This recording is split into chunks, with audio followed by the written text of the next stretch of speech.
அரண்மனை 2 மற்றும் ஜில் ஜங் ஜக் படங்களுக்கு பிறகு தமிழ் மற்றும் மலையாளம் என 2 மொழிகளிலும் சேர்த்து 4 படங்களில் நடித்துக் கொண்டிருக்கிறாராம் சித்தார்த்.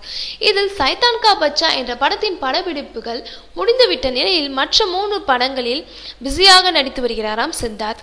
நீண்ட காலமாக காதல் நாயகனாக வலம் வந்து கொண்டிருந்த அவர் கார்த்திக் சுப்புராஜ் இயக்கிய ஜிகர்தண்டா படத்தில் முதல் முறையாக ஆக்ஷன் களத்தில் இறங்கினார்.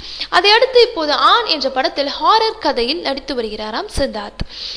அரண்மனை 2 படத்திலேயே அவர் ஹாரர் கதையில் நடித்த போதும் இந்த படம் இன்னும் அதிரடியான கதையில் உருவாகுகின்றதாம்.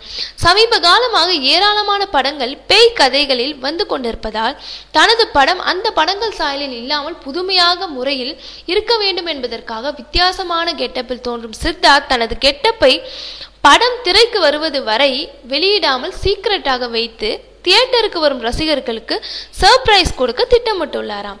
இது போன்ற மேலும் பல சினிமா செய்திகளை தெரிந்து கொள்ள தினேஷ் சினிமாவை சப்ஸ்கிரைப் செய்யவும், உடனுக்குடன் தெரிந்து கொள்ள பெல் பட்டனை பிரஸ் செய்யவும் மற்றும் லைக் செய்யவும்.